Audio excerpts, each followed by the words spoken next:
প্রিয় বন্ধুরা, আপনারা কি কখনো এমনটা কল্পনা করেছেন? এক রাতে ঈশ্বর আপনার স্বপ্নে আবির্ভূত হন এবং বলেন, তুমি কি চাও আমাকে বলো, আর আমি তোমাকে তা দেব। আপনি কি চাইবেন? হয়তো স্বাস্থ্য, সম্পদ বা খ্যাতি। অসংখ্য ইচ্ছা আপনার মনে ঝলসে উঠতে পারে। এক রাজা ৩ অধ্যায়ে সুলেমান রাজা হওয়ার পর ঈশ্বরের কাছে বলি উৎসর্গ করতে গেলেন এবং ঈশ্বর তাকে স্বপ্নে দেখা দিলেন।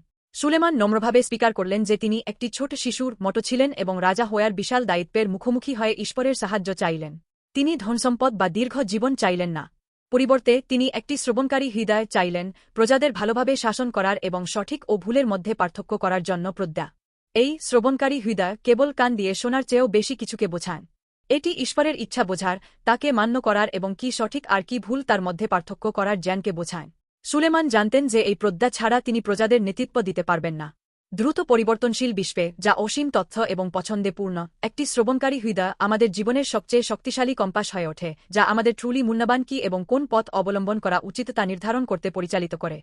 সুলেমানের প্রজ্ঞা চাওয়ার গল্প কেবল তার সাথেই শেষ হয় না। ঈশ্বর তার একমাত্র পুত্র যীশু খ্রিস্টকে পাঠালেন আমাদের সত্যিকারের প্রজ্ঞা দিতে। যীশু নিজেই ঈশ্বরের প্রজ্ঞার মূর্ত প্রতীক। যীশুর মাধ্যমে আমরা ঈশ্বরের হৃদয় শুনি, পাপ থেকে পরিত্রাণের পথ শিখি এবং সত্যিকারের জীবন লাভ করি।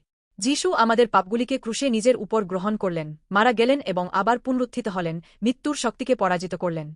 যে কেউ যীশুতে বিশ্বাস করে সে পাপের ক্ষমা এবং অনন্ত জীবন লাভ করে। এটি ঈশ্বরের দেওয়া সবচেয়ে বড় এবং আশ্চর্যজনক প্রজ্ঞার উপহার। প্রিয় বন্ধুরা, যীশু খ্রিস্টে আমরা সবচেয়ে বড় প্রজ্ঞা উপহার হিসাবে পেতে পারি।